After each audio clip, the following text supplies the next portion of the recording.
And ನಮ್ಮ ಇಂಡಸ್ಟ್ರಿಯ ಗಜ ಅಂತಾನೆ ಫೇಮಸ್ ಆಗಿರೋರು ಡಿ ಬಾಸ್ ಅವರು. ಸೊ ಅವ್ರ ಜೊತೆನೂ ಕೂಡ ಆಕ್ಟ್ ಮಾಡಿದ್ರೆ. ಸೊ ಹೇಗಿತ್ತು ಎಕ್ಸ್ಪೀರಿಯನ್ಸು? ಬಿಕಾಸ್ ಆಗ ನೋಡಿರುವಂತ ದರ್ಶನ್ ಅವ್ರಿಗೂ ಅಂಡ್ ಇವಾಗ ಬೆಳೆದು ನಿಂತಿರುವಂತ ಡಿ ಬಾಸ್ಗೂ ಅವಾಗ್ಲೂ ಸ್ಟಾರ್ ಅಪ್ಪ. ಗಜ ಸಾರಥಿ ಮಾಡ್ಬೇಕಾದ್ರೂ ಹೌದು. Is A star only. ಈಗಲೂ ಸ್ಟಾರ್ ಅವ್ರು ಯಾವಾಗ್ಲೂ.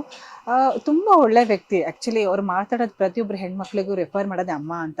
ಯಾರಿಗೂ ಸಂಗೀತ ಮೇಡಮ್ ಅಂತ ಅನ್ನೋದೆಲ್ಲ ಅಮ್ಮ ಅಮ್ಮ ಅಂತಾನೆ ಮಾತಾಡೋದು. ಆ ಒಂದು ಗುಣ ನಂಗೆ ತುಂಬಾ ಇಷ್ಟ ಆಯ್ತು.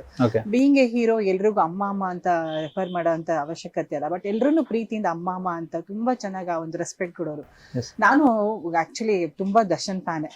ಸೊ ಯಾವಾಗ್ಲೂ ಸಿನಿಮಾ ನನ್ ಗಂಡನು ದರ್ಶನ್ ಫ್ಯಾನ್. ಇಷ್ಟ. ಇನ್ ಸ್ಮಾರ್ಟ್ ಇದಲ್ವಾ, ಇವಾಗ್ಲೂ ಸ್ಮಾರ್ಟ್ ಆಗಿ ಫುಲ್ ಮಾಸ್ ಆಗಿ ಒಂದು ಸ್ಟೈಲಿಶ್ ಹೀರೋ ತರ.